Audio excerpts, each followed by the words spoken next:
Malabo pang makasama si Yumir Marshall sa Aichi Nagoya Asian Games matapos maitakda ang kanyang professional fight ilang araw bago ang boxing event sa Japan.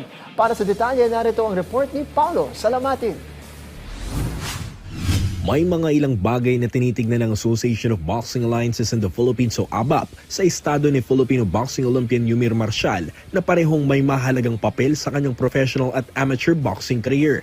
Nakatakda kasing sumabak si Marshall sa isang professional bout sa September 19 sa California katapat ang Mexican-American boxer na si Omar Ulysses Huerta, habang September 20 naman ang draw para sa Asian Games Boxing at September 23 ang inaasahang unang laban niya sakaling makahabol sa koponan. Dahil dito, nakikita ng Association of Boxing Alliances in the Philippines o ABAP na masyadong masikip ang timeline para sa Tokyo Olympic bronze medalist. Ayon kay ABAP President Marcos Manalo, magkaiba rin ang pangangailangan sa training at paghahanda para sa professional at Olympic-style boxing.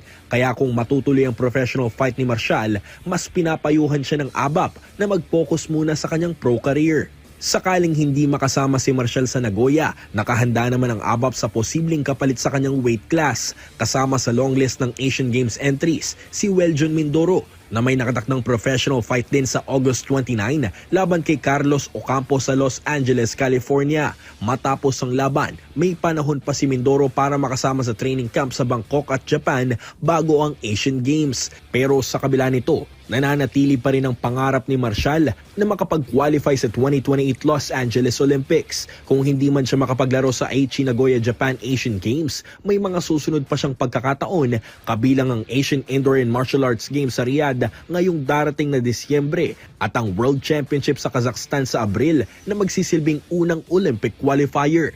Sa ngayon, nasa Las Vegas pa si Marshall para ipagpatuloy ang kanyang paghahanda para sa September 19 professional bout. Paulo Salamatin para sa Atletang Pilipino, para sa Bayan.